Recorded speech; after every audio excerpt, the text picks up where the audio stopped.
David Williams. I have a simple question for Ms. Jong, and I hope the others answer as well. Why does BC not have an Endangered Species Act? We're watching endangered species disappear from Vancouver Island, like the wolverine is an extirpated animal on Vancouver Island. It's been going on for years. And why do we still allow the grizzly bear hunt? Thank you. Thank you very much. Well, I do believe that the Ministry of Environment has in fact protected a number of species around the province.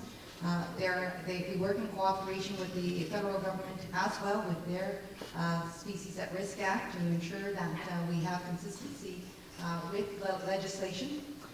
In terms of the environment, I hope you'll realize that we have in fact protected a number of areas along British Columbia. We have created a number of ecological reserves, protected areas. We created 57 new parks, 143 reserves. So we have, in fact, ensured that there are habitats for our species at risk and to ensure that they can survive. But why no Endangered Species Act? Sorry, there's no opportunity for rebuttal from the audience. I'm sorry. If you don't think Yes, thank you very much for that question. We are actually preparing, when we make government, to bring in BC's very first ever endangered species legislation.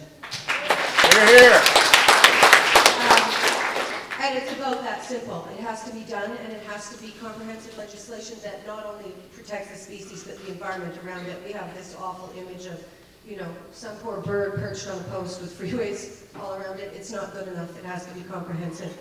But I also wanted to talk about one of the most important endangered species in British Columbia, and that is wild salmon.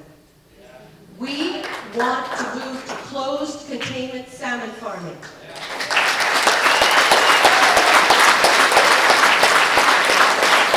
This is so important because when we talk about protecting endangered species in BC, the salmon are the key to the wheel of life.